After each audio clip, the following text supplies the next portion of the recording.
dipersembahkan oleh Siloam Hospitals.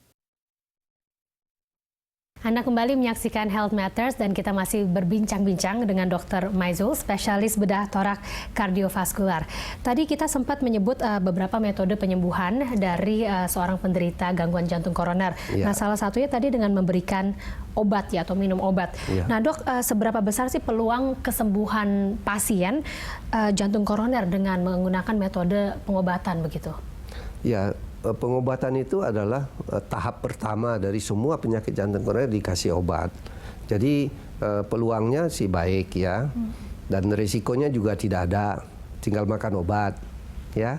Jadi macam-macam obat regimen yang kita berikan sehingga dia keluhannya berkurang.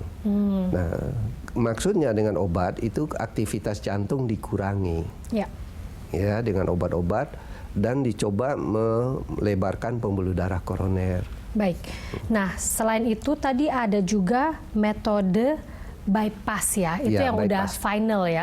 Kalau misalnya sudah kondisinya sudah tidak bisa dengan obat. Tidak bisa dengan obat. Tidak bisa dengan stenting. Tidak bisa dengan stenting lalu kita juga. Bypass. Bisa dokter jelaskan lebih rinci gitu. Sebenarnya metode bypass tuh seperti apa sih? Kan banyak orang sering dengar, aduh harus di bypass. Tapi sebenarnya metodenya seperti apa sih? Jadi bypass itu kita buat pembuluh darah baru melewati pembuluh darah yang sempit. Jadi pembuluh darah yang sempit itu tidak dikorek-korek, tidak diperbaiki. Jadi kita cari pembuluh darah yang normal, lalu kita buat pembuluh darah baru di situ ditanamkan.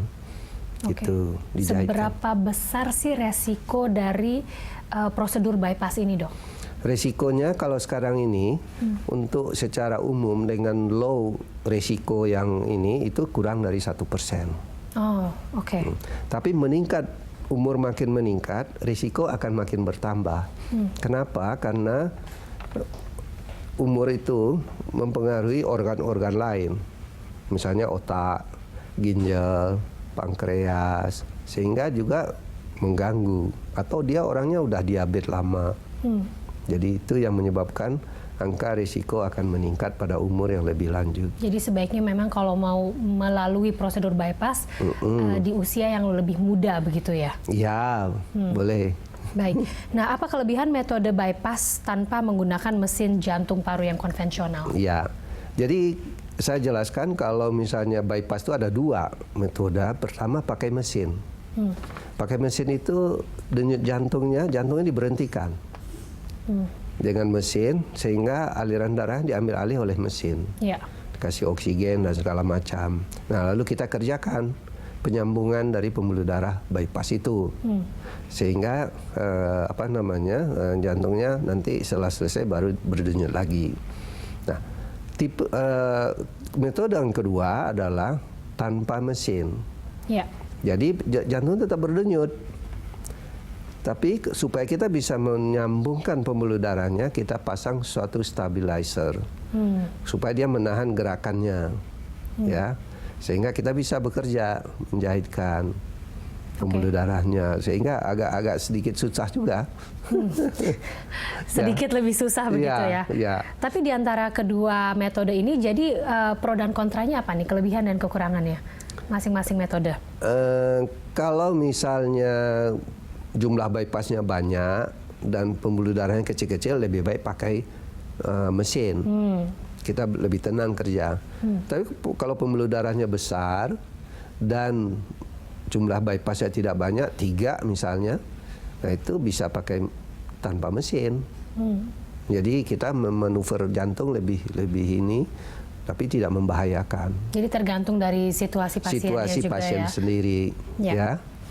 Lalu seberapa besar sih peluang kesembuhan pasien dengan menggunakan metode bypass ini, Dok? Umumnya rata-rata ya, itu kita sebut 98% baik. 98%? Ya. Ya, jadi risk antara 1-2%. Ya.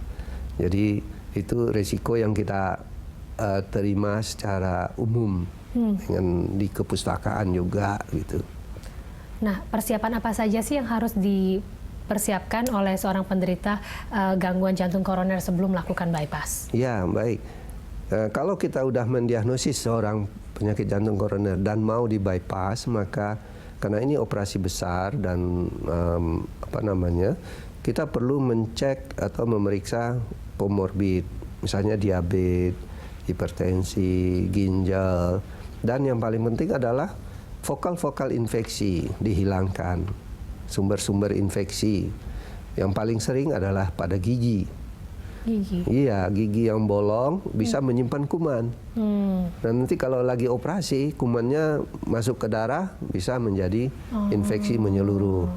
Ya, jadi itu kita hilangkan. Jadi kita persiapkan pasien itu dengan baik supaya dia bisa aman di dalam operasi. Berapa lama sih operasi bypass ini, Dok? Kira-kira antara 4 sampai 5 jam. 4 sampai 5 jam. Ya. Lalu proses recovery-nya berapa lama tuh? Biasanya kita rawat 2 atau 3 hari di ICU, terus kemudian 5 hari di ruangan. Kadang-kadang 7 hari dia udah pulang setelah operasi. Oh, setelah Cepet. seminggu aja udah bisa seminggu pulang dia ya? udah pulang. Oke. Nah, setelah prosedur bypass ini, Ya. bagaimana sih kualitas hidup penderita gangguan koroner jantung ini selanjutnya sih? Ya. Mengenai kualitas hidup, pada pasien yang post bypass itu umumnya setelah 2 bulan dia udah kembali normal. Ya, sebelum 2 bulan kita kasih dia rehabilitasi, dilatih, fisioterapi, umumnya 2 bulan dia udah kembali normal, kembali bekerja, kembali ke aktivitas biasa. Tapi tentunya apakah ada pantangan-pantangan tertentu gitu? Ya, jadi kita anjurkan untuk preventif sekunder, lalu penekanan pada pola hidup yang sehat, olahraga, makanan yang sehat, tidak merokok, itu paling penting, tidak merokok. Karena setelah operasi bypass, pasien kita banyak merasa enak. Lalu dia merokok lagi. Oh, karena merasa enak. Bad habits Ya, itu. ya. Jadi itu mengganggu sekali. Nah, kita anjuran stop merokok.